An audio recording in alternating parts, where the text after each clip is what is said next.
Sarah Martinez walked through the dimly lit parking garage, her heels clicking against the concrete floor. The sound echoed through the empty space, creating an unsettling rhythm that seemed to follow her every step. She had just finished another exhausting day at the corporate office where she worked as a financial analyst, and all she wanted was to get home to her small apartment and forget about the endless spreadsheets and demanding clients. The parking garage was mostly empty at this hour. Most of her colleagues had left earlier, but Sarah had stayed behind to finish a crucial report that was due the next morning. Her boss had made it clear that there was no room for delays, and Sarah needed this job more than ever since her father's medical bills had started piling up.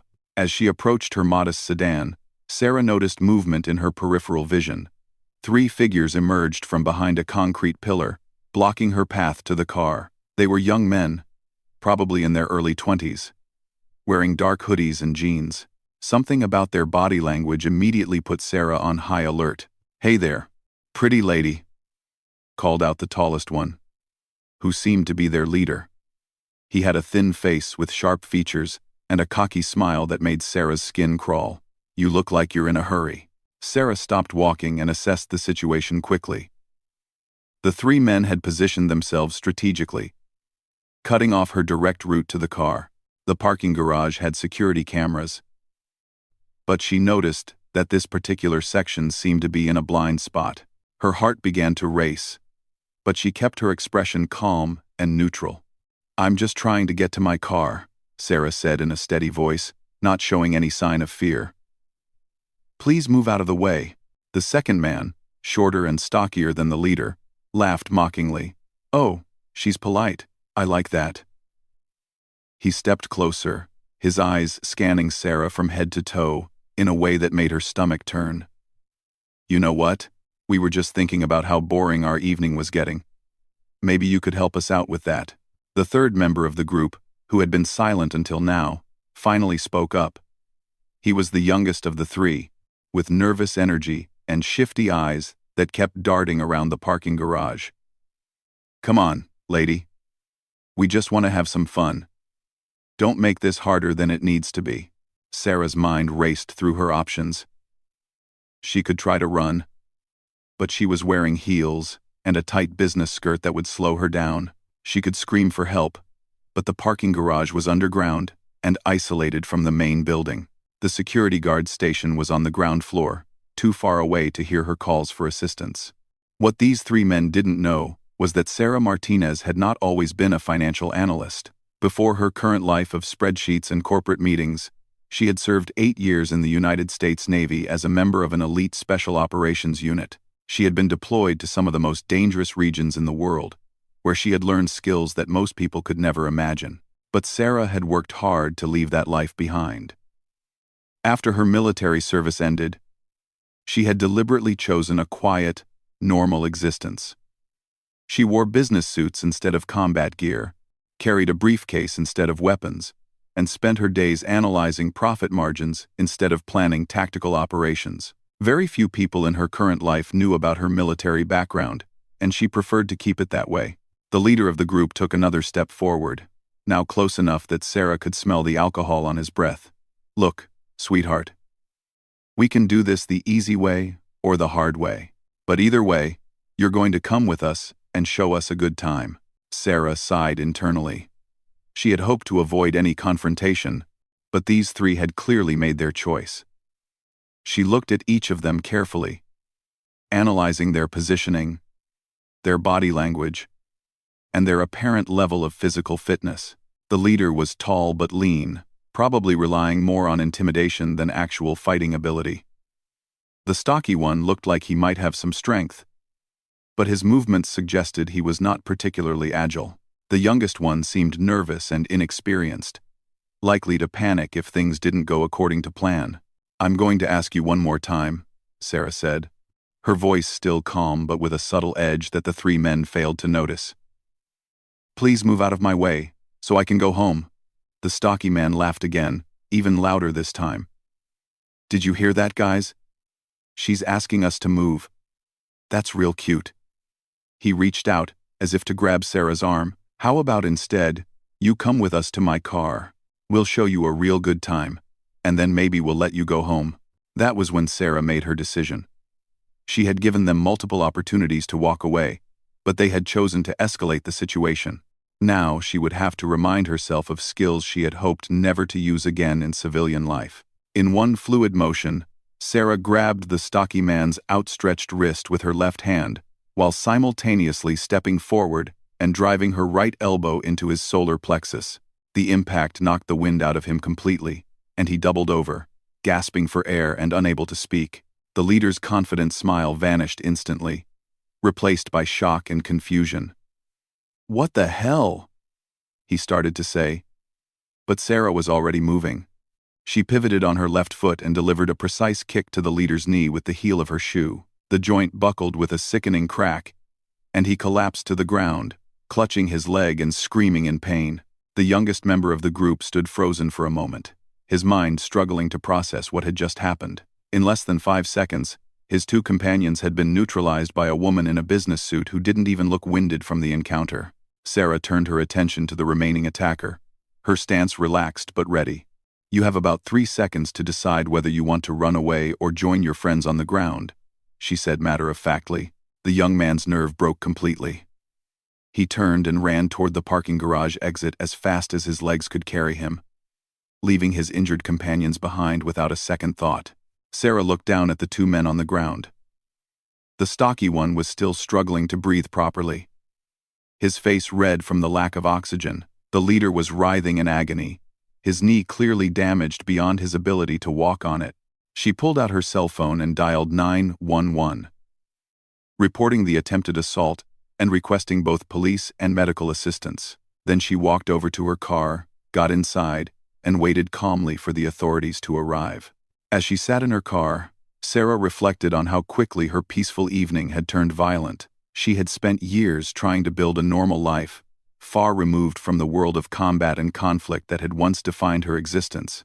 But sometimes, the past had a way of catching up with the present, whether she wanted it to or not. The sound of sirens in the distance grew louder as emergency responders approached the parking garage. Sarah knew she would have to explain what had happened, and she wondered how much of her background she would need to reveal to make the police report complete and accurate. She also knew that word of this incident would likely spread through her workplace, and her carefully maintained image as a quiet, unremarkable financial analyst would probably be shattered forever. Her colleagues would start asking questions about where she had learned to fight like that, and she would have to decide how much of the truth she was willing to share. But as Sarah watched the two injured men still lying on the concrete, she felt no regret about her actions. She had given them every opportunity to leave her alone, and they had chosen to threaten her instead. Whatever consequences came from defending herself, she could live with them. The first police car pulled into the parking garage, its flashing lights casting strange shadows on the walls. Sarah took a deep breath, stepped out of her car, and prepared to face whatever questions were coming her way. Detective Mike Rodriguez had seen his share of assault cases over his 15 years with the Metropolitan Police Force, but this one was different from the start. When he arrived at the underground parking garage, he expected to find the typical scene of a mugging gone wrong or a random act of violence. Instead, he found two grown men on the ground, both injured and groaning in pain, while a petite woman in a business suit stood calmly beside her car, speaking with the responding officers. The contrast was striking enough to make Rodriguez take a closer look at the situation. The woman, who introduced herself as Sarah Martinez, appeared completely unruffled despite having just been involved in what the initial report described as an attempted assault. Her clothes were neat and clean, her hair was still perfectly styled, and she showed no visible signs of having been in a physical altercation. Meanwhile, the two suspects on the ground were clearly in significant distress. The stocky one was still having trouble breathing normally, clutching his chest and wheezing with each attempt to fill his lungs. The taller one was crying from the pain in his knee, which was already beginning to swell to an alarming size. "Ma'am, I'm Detective Rodriguez," he said, approaching Sarah with a mixture of professional curiosity and genuine confusion. "I understand you were involved in an incident here tonight. Can you walk me through what happened?" Sarah nodded politely and began to recount the events in a clear, precise manner that immediately caught Rodriguez's attention. Most victims of attempted assault were shaken, emotional, and had difficulty providing coherent details about what had occurred. Sarah, on the other hand, spoke like someone giving a military briefing, with exact timing, specific descriptions, and a level of detail that suggested she was accustomed to reporting on violent encounters. I was approached by 3 individuals at approximately 9:45 p.m., Sarah explained. They positioned themselves to block my access to my vehicle and made threatening statements indicating their intent to force me to accompany them. When one of the suspects attempted to physically restrain me, I used necessary force to defend myself. Rodriguez raised an eyebrow at her choice of words. Necessary force was not typically how civilians described fighting off attackers. It was the kind of language used in police reports and military after-action summaries. And you learned these self-defense techniques where, exactly? Rodriguez asked, trying to keep his tone casual. Sarah hesitated for just a moment before answering. I took some classes at a local gym, she said, which was technically true but far from the complete story. Before Rodriguez could ask any follow-up questions, one of the paramedics called him over to check on the injured suspects. The stocky man, who had finally caught his breath enough to speak, was eager to file a complaint against Sarah. That crazy woman attacked us for no reason, he wheezed, his voice still strained from the impact to his chest. We were just asking for directions, and she went completely psycho on us. Rodriguez looked skeptically at the man's claims. So you're telling me that 3 grown men approached a single woman late at night, in an empty parking garage, just to ask for directions? The suspect's story began to fall apart under even basic questioning. His version of events kept changing, and he couldn't explain why they had needed to surround Sarah if they were simply looking for help with navigation. The other injured suspect, still writhing from his damaged knee, was too focused on his pain to contribute much to the conversation. Meanwhile, Rodriguez noticed that several other officers were having difficulty understanding exactly how Sarah had managed to incapacitate 2 larger men so quickly and efficiently. The injuries were precise and devastating, suggesting a level of combat training far beyond what most people learned in casual self-defense classes. As the investigation continued, more details began to emerge that painted a clearer picture of what had really happened. Security footage from a camera at the parking garage entrance showed the 3 men following Sarah from the elevator, clearly stalking her rather than coincidentally encountering her. Their behavior on the video was obviously predatory, confirming Sarah's version of events and completely undermining the suspect's claims of innocence. But the footage also revealed something else that caught Rodriguez's attention. When the actual confrontation began, Sarah's movements were unlike anything he had seen from a typical civilian. Her strikes were precise, controlled, and devastatingly effective. She moved with a kind of fluid efficiency that spoke of extensive training and real-world experience in violent situations. During a quiet moment, Rodriguez approached Sarah again, this time with a more direct question. Miss Martinez, I have to ask this again because something's not adding up here. Where exactly did you learn to fight like that? Sarah looked at him for a long moment, clearly weighing how much she wanted to reveal. Finally, she seemed to come to a decision. Detective Rodriguez, I served 8 years in the United States Navy, she said quietly. I was part of a special operations unit that required extensive combat training. I left the military 3 years ago and have been working in the private sector ever since. I was hoping to keep my background private, but I understand that may not be possible given the circumstances. Rodriguez felt several pieces of the puzzle click into place. The precise language, the calm demeanor under pressure, the devastating effectiveness of her defensive techniques. It all made sense now. He had worked with enough veterans to recognize the signs, and Sarah Martinez displayed all the hallmarks of someone with serious military experience.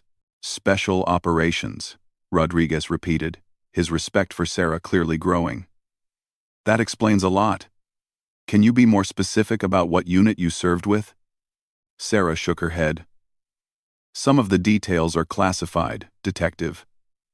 But I can tell you that my training included extensive hand-to-hand combat instruction, weapons proficiency, and tactical operations in hostile environments. I served in multiple deployments overseas and received several commendations for my service. As if to confirm Sarah's story, Rodriguez's radio crackled with an update from the station. The third suspect, the one who had run away, had been apprehended several blocks from the parking garage. When questioned, he had immediately confessed to the attempted assault and provided details that perfectly matched Sarah's account of the incident. The young man had also revealed additional information that made the situation even more serious. This had not been a random crime of opportunity. The three men had been specifically targeting women leaving the building late at night, and Sarah was not their first intended victim. They had been stalking female employees for several weeks, looking for isolated opportunities to assault them. Rodriguez realized that Sarah's military training had not only saved her from becoming a victim, it had also prevented these three men from continuing to prey on other innocent women. Her decisive action had ended a pattern of predatory behavior that could have escalated to even more serious crimes.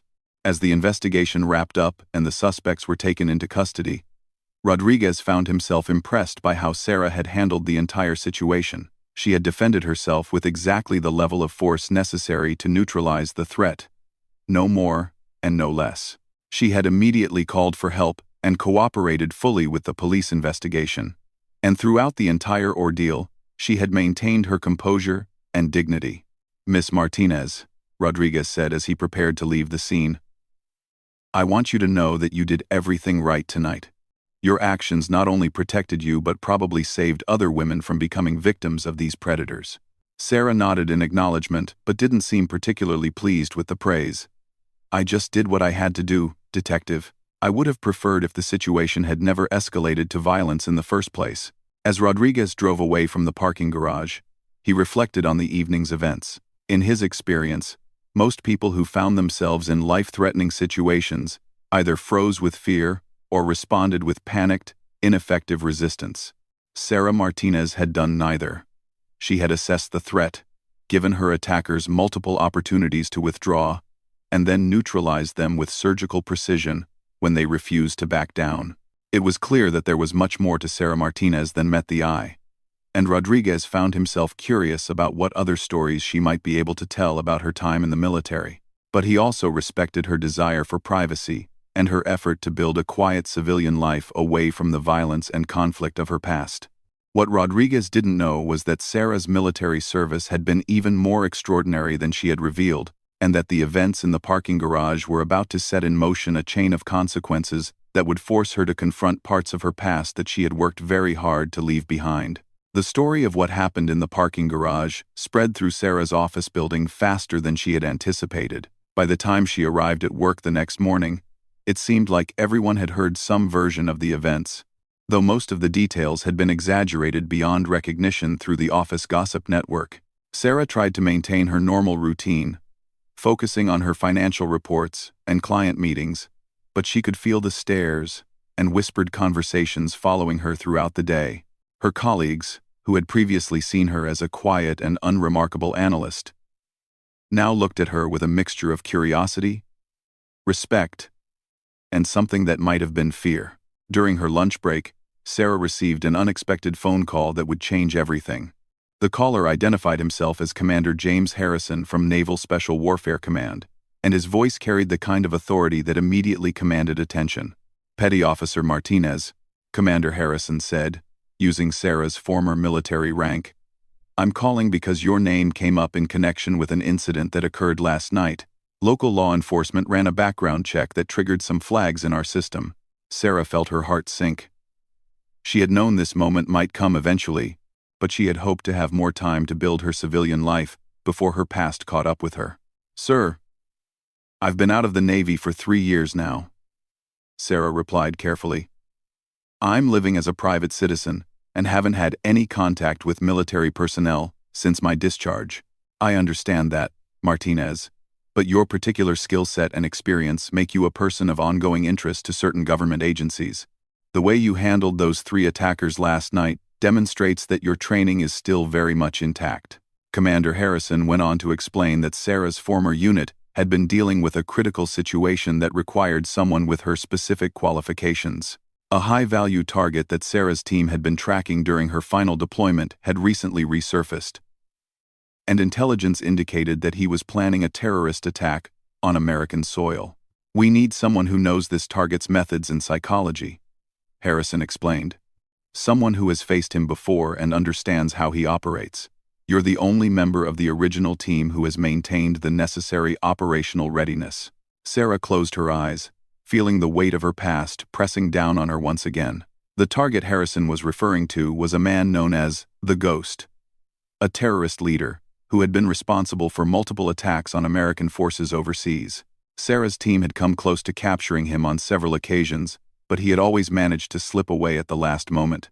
"Commander, with all due respect, I left that life behind for a reason," Sarah said firmly. "I've built a new existence here, and I don't want to go back to that world. I understand your reluctance, Martinez, but this isn't a request. Your country needs you. And the skills you demonstrated last night prove that you're still capable of handling this type of mission. The Ghost has already killed dozens of innocent people, and our intelligence suggests he's planning something much larger." The conversation continued for another 20 minutes, with Commander Harrison providing details about the threat and explaining why Sarah's involvement was crucial to stopping it. Despite her resistance, Sarah found herself drawn back into the mindset that had defined her military career. The understanding that some threats were too serious to ignore, regardless of personal preferences. That evening, as Sarah sat in her apartment trying to process everything that had happened over the past 24 hours, she received another unexpected visitor. Detective Rodriguez appeared at her door, looking uncomfortable and apologetic. "Miss Martinez, I'm sorry to bother you at home," he said when she opened the door, "but I received a call from some federal agents today, asking questions about last night's incident. They seemed very interested in your background and wanted to know everything about how you handled those attackers." Sarah invited Rodriguez inside and offered him coffee, sensing that this conversation was going to be more complex than a simple follow-up to the police report. "Detective, how much do you know about my military service?" Sarah asked directly. Rodriguez settled into a chair and looked at her seriously. "More than I did yesterday, that's for sure. After you mentioned special operations, I did some research. Most of your records are classified, but what I could access suggests that you were involved in some very high-level missions overseas." Sarah nodded slowly. "My unit specialized in counter-terrorism operations. We tracked and eliminated threats to American interests in some very dangerous parts of the world. It's not something I talk about because most of those missions are still classified." "The federal agents mentioned something called the Navy SEALs," Rodriguez said, watching Sarah's reaction carefully. They seemed to think that information was significant. For the first time since Rodriguez had known her, Sarah's composed facade cracked slightly. She had been careful not to mention her specific unit affiliation, but somehow, the federal agents had connected those dots. "Yes, Detective, I was a Navy SEAL," Sarah admitted quietly. "I was one of the first women to complete the training program and serve in an operational capacity. My team conducted missions that most people will never know about, in places that don't officially exist on any government maps." Rodriguez whistled softly. He had suspected that Sarah's background was more significant than she had initially revealed. But learning that she was a Navy SEAL put everything in perspective. No wonder she had been able to neutralize 3 attackers with such devastating efficiency. "The federal agents also mentioned that they might need your help with an ongoing investigation," Rodriguez continued. "They were asking about your current fitness level and whether you appeared to have maintained your training." Sarah stood up and walked to the window, looking out at the city skyline as she considered her options. She had spent 3 years building a peaceful life away from the violence and danger that had defined her military career. She had a steady job, a comfortable apartment, and the kind of normal existence that she had dreamed about during long nights in hostile territory overseas. But she also understood that some responsibilities transcended personal preferences. The men who had attacked her in the parking garage were small-time predators whose impact was limited to their immediate victims. The Ghost was a different kind of threat entirely, someone whose actions could result in the deaths of hundreds or thousands of innocent people. "Detective Rodriguez," Sarah said finally, turning back to face him, "what I'm about to tell you needs to stay between us for now. The federal agents you spoke with are probably going to ask me to come out of retirement for a mission that involves someone I dealt with during my military service. It's the kind of situation where saying no isn't really an option." Rodriguez nodded gravely. "I understand. Is there anything I can do to help?" Sarah appreciated the offer, even though she knew that Rodriguez couldn't really assist with the kind of operation that Commander Harrison had described. Actually, there is something.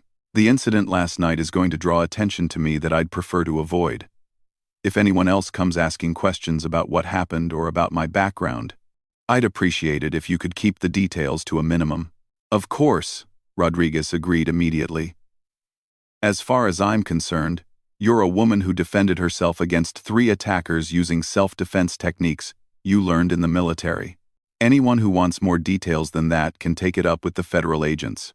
After Rodriguez left, Sarah sat alone in her apartment and faced the reality of her situation. The quiet life she had built was about to come to an end, at least temporarily. Tomorrow, she would have to call Commander Harrison and accept whatever mission he had in mind. She would trade her business suits for tactical gear, her financial reports for intelligence briefings, and her peaceful routine for the kind of dangerous work that had once defined her existence. Sarah walked to her bedroom closet and moved aside the clothes that had become her daily uniform. Behind them, in a locked case that she hadn't opened in 3 years, were the tools of her former profession, her weapons, her gear, and the medals that represented a career most people could never imagine.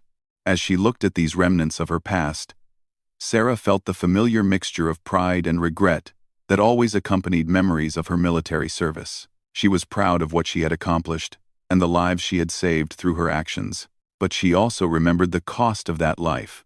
The constant danger, the isolation from normal relationships, and the psychological toll of living with violence as a daily reality. Now, because of a chance encounter with 3 criminals in a parking garage, Sarah Martinez was about to become a Navy SEAL once again. The woman who had spent 3 years analyzing profit margins and attending corporate meetings was going to return to the world where life and death decisions were measured in split seconds, and failure meant innocent people would die. As she prepared for bed, Sarah reflected on the strange turns that life could take. 24 hours ago, her biggest concern had been finishing a financial report on time. Now she was facing the prospect of hunting down one of the most dangerous terrorists she had ever encountered.